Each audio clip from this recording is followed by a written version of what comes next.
வணக்கம் நேயர்களே. இந்த நிகழ்ச்சியின் மூலமாக ஜாதகத்தில் இருக்கக்கூடிய கட்டங்களில் 12 கட்டங்களில் 9 கிரகங்கள், லக்கணங்கள், ராசி, நட்சத்திரம் இதெல்லாம் போட்டது தான் ஒரு ஜாதகம். இதில் எத்தனையோ யோகங்கள் சொல்லப்படுதே, இது எப்படி சார் அப்படின்னு கேட்குற போது 1800 யோகங்கள் இருப்பதாக ஜாதக எல்லா நூல்களும் பரிந்துரைக்கக்கூடிய செய்தி இப்படி. இதில் சில நேரங்கள் நமக்கு ஆச்சரியப்படுற மாதிரி சில விஷயங்கள் நடப்பது உண்டு. ஒரு ஜாதகத்தை பார்க்குறோம் அப்படின்னு வச்சுக்கிட்டோங்களேன், கெட்ட கிரகங்கள் என்று எடுத்துக்கொள்ளக்கூடிய செவ்வாய், சனி, ராகு, கேது இந்த கிரகங்களினுடைய அமைப்பின் மூலமாக கூட மிகப்பெரிய யோகங்களை பெற்றுக்கொள்ளக்கூடிய நிலவரம் சில ஜாதகங்களில் அடிப்படை விதிகளில் இருக்கும். ஒரு ஜாதகத்தை பார்க்குற போது மிக சாதாரண ஜாதகம் மாதிரி தெரியும். ஆனால் ஆழமாக உற்று கவனிக்கின்ற போது ஒரு கிரகத்திற்கும் இன்னொரு கிரகத்திற்கும் இருக்கக்கூடிய தூரம், ஒரு பர்டிகுலராக ஒரு கிரகம் வாங்கி வந்திருக்கக்கூடிய நட்சத்திர சாரம், எந்த வீட்டில் எப்படி ஆட்சி, உச்சம், பகை, இப்படியெல்லாம் அமைப்பு பெற்றிருக்கிறதா, இப்படிங்கிற பல செய்திகளை பார்க்கின்ற போது ஒரு ஒரு குறிப்பிட்ட கிரகத்தை வச்சு எத்தனையோ யோகங்கள் சொல்லப்படுவது உண்டு. அதுலேயும் நிறைய சொல்கிறத பார்த்தீங்கன்னா, சந்திரனையும் வியாழனையும் வைத்து சொல்லப்பட்ட யோகங்கள் ஏராளமான யோகங்கள் உண்டு. மாலவ யோகம், கஜகேசர் யோகம், கேசரி யோகம், எத்தனையோ விதமான யோகங்கள் சொல்லப்பட்டிருக்கும். இதில் இப்போ நம்ம என்ன சொல்ல போகிறோம்னு கேட்டிங்கன்னா, உங்களுக்கு ஆச்சரியமான விஷயம், ராகு கேதுக்கள் மூலமாக மிகப்பெரிய யோகம் உருவாவது உண்டு. இப்போ உதாரணமாக ராகு திசையில், கேது திசையில எல்லாம் மிகப்பெரிய சக்ஸஸ் பண்ணக்கூடியவங்க எங்கேயோ 1-2 பேர் இருக்கத்தான் இருக்கிறாங்க. அந்த வெற்றி என்பது நிலைக்குமா, தாங்குமா, போகுமா அப்படிங்கிறதெல்லாம் வேற விஷயம். ஒரு ராகு மகா திசையில் ஒரு சாதாரணமாக வாழ்க்கையை துவங்கிய ஒரு மனிதர் இன்றைக்கு மிகப்பெரிய நட்சத்திரமாக, மாமனிதராக, இன்னும் சொல்லப்போனால் ரசிக்கக்கூடிய இடத்துல அவர் நிறுந்து எல்லாரையும் பார்க்கிறார் அப்படின்னா அதுக்கு காரணம் அவருடைய ஜாதகத்தில் அமைந்திருக்கக்கூடிய யோக பாக்கியங்கள். இதுக்கு பேர் தான் பர்வத யோகம் அப்படின்னு சொல்லுவோம். இந்த பர்வதம் அப்படிங்கிற வார்த்தையே உங்களுக்கு தெரியும். பர்வதம் என்பது மலை உச்சியை சொல்லக்கூடிய வார்த்தை. அப்போ இந்த உலகத்தில் உச்சாணி கொப்புல போய் இருந்து வாழுகின்ற தத்துவத்தை, அந்த அமைப்பை, மார்க்கத்தை இந்த ராகு கேது என்று சொல்லக்கூடிய கிரகங்கள் யோகங்களை கொடுக்கின்ற விதத்தில் கொடுத்துருச்சுன்னா மிகப்பெரிய பாக்கியத்தை கொடுத்துரும். இந்த ராகு கேது கொடுக்குற யோகத்துக்கு பேர் பர்வத யோகம்தான் பேர். இப்போ குறிப்பாக இந்த ராகு கேதுகளை பொறுத்தளவு அதுக்கு ஒரு பாடலே சொல்றது உண்டு. ஆமேடம் எருது சுறா நண்டு கண்ணி 5 இடத்தில் கருணாகம் அமர்ந்திட்டால் பொன்மெத்தையில் துயிலுகின்ற ராஜயோகம் வரும் அப்படின்னு சொல்கிறது உண்டு. அப்போ என்ன மீனிங்னு கேட்டால், ஒரு குறிப்பிட்ட மேடம், ரிஷபம், கடகம், கன்னி, மீனம் இப்படிப்பட்ட இடங்களில் ராகு இருந்து அந்த மாதிரி ஒரு அமைப்பில் ஒரு கிரக அமைப்பு இருந்து யோகம் செய்ய ஆரம்பித்ததுன்னா மிகப்பெரிய அளவில் இந்த ஜாதகரை உயர்மாக தூக்கி உட்கார வைக்கும். அதுக்கு தான் பொன் மெத்தையில் துயிலுகிற ராஜயோகம்னா, தங்கக்கட்டில் போட்டு தூங்கலாம் அப்படின்னு சொல்லக்கூடிய அளவிற்கு இந்த ராகு பகவான் யோகத்தை செய்வார்.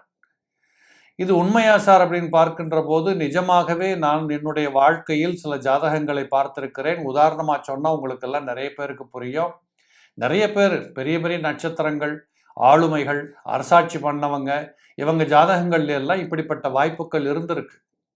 அதனால் அந்த மேடம் எருது கன்னி என்று சொல்லக்கூடிய மேசம், ரிஷபம், கடகம், கன்னி, மீனம் இப்படிப்பட்ட இடங்களில் ராகு பகவான் இருந்தால் அது மிகப்பெரிய ராஜயோகத்தை கொடுக்கக்கூடிய அமைப்பை கொடுத்துவிடும். இன்னும் சொல்ல போனால், இப்படிப்பட்ட இடங்களில் இந்த ராகு பகவான் இருந்து அந்த இருந்த இடத்திற்கு அதிபதி ஆட்சி உச்சம் பெற்றிருந்தாலும், கேந்திர திரிகோணத்தில் இருந்தாலும் அந்த ஜாதகர் நிச்சயமாக இந்த ராகு திசை நடக்கின்ற காலகட்டத்தில் மிகப்பெரிய ஒரு கோலோச்சக்கூடிய தன்மைகளை பெற்றுக்கொள்ளக்கூடியதாக அமைகிறது உண்டு. இப்போ இன்னும் சொல்லப்போனால், இந்த ராகு பகவானை பொறுத்தளவு குறிப்பாக நம்ம மேசராசின்னு எடுத்துக்குவோமே. அப்போ இந்த மேசராசி, மேச லக்னத்தில் பிறந்தவங்களுக்கு இப்போ இந்த ராகுவை பொறுத்தளவு இப்படிப்பட்ட பெரிய யோகங்களை கொடுப்பது உண்டு. அதுதான் பர்வத யோகம்னு சொல்கிறோம். இந்த பர்வத யோக அமைப்புகளில் இன்னும் கூட ஒருபடி மேலே போய் பார்க்குற போது இதே ராகு பகவான் 3, 6, 11 போன்ற இடங்களில் இருந்து இப்படிப்பட்ட நான் சொன்னேன், அதாவது மேசம், ரிஷபம், கடகம், கன்னி இப்படிப்பட்ட இடங்களில் இருந்து அந்த இடம் என்று சொல்லக்கூடியது 3ஆம் இடம், 6ஆம் இடம், 11ஆம் இடமாக இருக்கிற பட்சத்தில் இதுவும் ஒரு மிகப்பெரிய யோகத்தை கொடுக்கும், நிறைந்த ஆயுளை கொடுக்கும், நீண்ட செல்வத்தை கொடுக்கும், நோய் நொடிகள் இல்லாத எவ்வளவோ பெரிய மார்க்கங்களை கொடுத்துரும். உதாரணமாக சில நேரங்களில் பார்த்தீங்கன்னா ராகு திசை நடக்கக்கூடியவர்களுக்கு மனப்பிராந்தி ஏற்படும், மன உளைச்சல் ஏற்படும், எதையும் ஒழுங்காக செய்ய முடியாத ஒரு துன்பங்கள் ஏற்படும், மறதி குணங்கள் ஏற்பட்டு போகும், கலகலவென்று நடக்க முடியாத தன்மைகள் வரக்கூடியது உண்டு. இவைகளெல்லாம் கூட இந்த ராகு பகவான் 3, 6, 11 இருந்து நாம் மேலே சொன்ன சில இடங்களில் இந்த ராகு பகவான் அமர்ந்திருந்தால் நிச்சயமாக அந்த நபராகப்பட்டவர் மிகச் சாதாரணமாக எல்லோரையும் போல மிகச் சிறப்பாக தன்னை தானே உயர்த்தி கொள்ளுகின்ற நிலைகளிலே மிகப்பெரிய ஒரு கோலோச்சக்கூடிய நிலைமைக்கு வந்துடுவார். இல்லைன்னு சொல்ல போகணும்னா, இந்த ராகு என்று சொல்லக்கூடிய கிரகம் இருந்த வீட்டின் அதிபதி மிக தெளிவாக உயர்வு பெற்றிருந்தால் அவர் மிகப்பெரிய ராஜயோகத்தை கொடுக்கக்கூடியவர் என்பதிலே எந்த குறைகளும் இல்லை.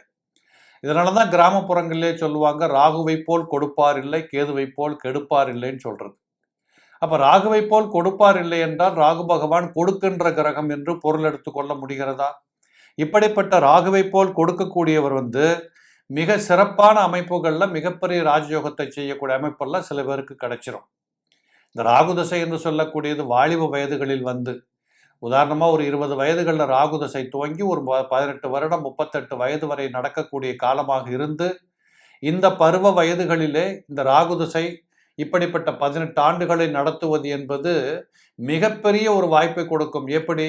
நான் சொன்ன மாதிரி யோகமான அமைப்புகளில் இந்த கிரகம் இருந்துவிட்டால் மிகப்பெரிய பாக்கியத்தை கொடுக்கும். இது இல்லாத போது தலைகீழ் நிலைமைகளை ஏற்படுத்தி கொடுக்கக்கூடியதையும் செய்யும். அதாவது ராகு தசை மாதிரி கொடுக்கிற யோகமும் கிடையாது, அவரை மாதிரி கெடுக்கிறதும் கிடையாது. கொடுத்தாலும் அதை வச்சுக்கிட்டு வாழ முடியாத அளவுக்கு மன உளைச்சலை கொடுத்துரும் ராகு. அதனால தான் சொல்றது, ராகு பகவான் கொடுத்ததை வச்சுக்கிட்டு சந்தோஷப்பட முடியாதவங்க நிறைய பேர் அப்படின்னு சொல்லுவாங்க. ஏனென்று கேட்டால் ராகு திசை கொடுக்கிற போது அளவற்ற பொருளாதிக்கத்தை கொடுக்கும். ஒரு சாதாரணமாக 5 10க்கு அலைஞ்சி 1500க்கும் வாங்கி வாழ்ந்து கொண்டிருக்கக்கூடியவர்களுக்கு திடீரென்று 50 கோடி 100 கோடின்னு வந்துருச்சுன்னா அது எவ்வளவு பெரிய துன்பத்தில் போய் நிற்கும். அது என்ன பண்றதுன்னு ஒரு உண்டா இல்லையா? நிறைய அந்த பழங்காலத்தில் ஒரு 10 ஆண்டு 20 ஆண்டுகளுக்கு மேலே நம்ம ஒரு லாட்டரி டிக்கெட் இருக்கிற போதெல்லாம் நம்ம கேள்விப்பட்டிருக்கிறோம். திடீர்னு ஒருத்தருக்கு 1 கோடி ரூபாய் லாட்டரி டிக்கெட் விழுந்துடும். ஆமாம், எனக்கா விழுந்ததுன்னு கேட்ட உடனே அவர் இறந்து போனாருங்கிற செய்திகள்லாம் பத்திரிகையில் வந்தது, நம்ம படிச்சிருக்கிறோம். இதெல்லாம் இந்த ராகு பகவான் கொடுக்கக்கூடிய ஒரு யோகம். சந்தர்ப்பத்தில் எந்த சந்தர்ப்பத்திலேயாவது தகுதி இருக்கோ இல்லையோ அவர் அதை வச்சுக்கிட்டு வாழ முடியுமோ முடியாதோ அப்படிப்பட்ட பெரும் பணத்தை கொடுத்து அந்த நபரை திறரடிக்கக்கூடியதும் இதே ராகு பகவான் தான். இதே போல ராகு பகவான் ஒரு கெட்ட இடங்களில் அமர்ந்து, ஒருவேளை ராகு இருந்த வீட்டு அதிபதி நீச்சம் பெற்றிருந்தால் அல்லது 3, 6, 8, 12 மறைந்திருந்தால், இப்படிப்பட்ட நபர்களுடைய தொடர்பு பெற்றிருந்தால் இந்த ராகு பகவான் உங்களை ரொம்ப சிக்கல்ல மாட்டிவிட்டு சீரழித்து கெடுத்து குட்டிச்சோறாக்கி என்னென்ன வழிகளிலெல்லாம் நீங்கள் மற்றவர்கள் மூலமாக அவப்பெயர் பெற்று கொள்ள முடியுமோ, வாங்கின கடனை திருப்பி கொடுக்க முடியாது, செய்த தொழில் நட்டத்தில் போயிடும், சேர்த்த பணமெல்லாம் ரோட்டுக்கு போகும், சம்பந்தமே இல்லாமல் யாரோ சாப்பிட்டுட்டு போவாங்க. இப்படிப்பட்ட எத்தனையோ தவறான பாதை வாழ்க்கை என்று சொல்லக்கூடியதை அறிமுகப்படுத்தி கொடுத்து நிச்சயமாக உங்களை வாழ விடாமல் கெடுக்கின்ற அளவிற்கு பெரிய மோசமான மோசத்தை செய்து விட்டு போயிடும். அதனால ராகு தசை என்று சொல்லக்கூடியது, ராகுவினுடைய யோகம் என்று சொல்லக்கூடியது ஒரு நல்ல சரியான இடத்திலே இந்த 12 கட்டங்களிலும் அமர்ந்திருக்கும்படி இருந்துருச்சுன்னா மிக மிக சிறப்பான ஒரு யோகத்தை செய்யக்கூடியது. அதில் எந்த அறகுறைகளுமே இல்லை. அதனால தான் சொல்லுவாங்க, இந்த ராகு என்று சொல்லக்கூடிய கிரகம் மட்டும் ஒரு நல்ல நிலைமையில் இருந்துச்சுன்னா அந்த ஜாதகனை உருத்தெரியாமல் மாற்றி மிகப்பெரிய சக்சஸில் கொண்டு விட்டுடும். அதுக்குத்தான் ராகு கேது செய்யக்கூடிய யோகத்திற்கு பெயர் பர்வத யோகம் என்று பெயர். உச்சத்தில் உட்கார வச்சு அழகு பார்க்கின்ற யோகம். இதைத்தான் அந்த காலத்தில் சொன்னாங்க, ஆமேடம் எருது கண்ணி நண்டு சூறா 5 இடத்தில் கருணாகம் பொன்மெத்தையில் துயில்கின்ற வாய்ப்பை கொடுக்கும் என்று திடீர் அதிர்ஷ்டங்களையும் உயர்ந்த வாழ்க்கைகளையும் அனுபவிக்க முடியாத அளவுக்கு செல்வ செழிப்பையும் கொடுக்கக்கூடிய அனைத்தும் இந்த அமைப்பில் சேரும். நேயர்களே, இதே போல மீண்டும் நாம் வேறொரு நிகழ்ச்சியில் வேறு விதமான யோகங்களை பற்றி பார்ப்போம். நன்றி, வணக்கம்.